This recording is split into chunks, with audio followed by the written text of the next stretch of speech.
எனக்காக வாழ்க்கையே கொடுத்தா. அதனால அவளுக்காக என் வாழ்க்கையை மாத்திக்கிறது நான் முடிவு பண்ணேன்.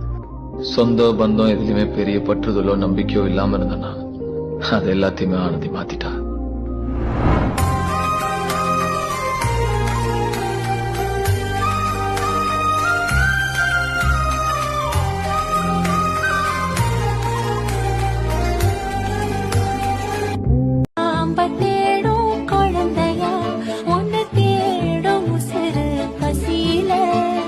கோடி பேரில் ஒன்ன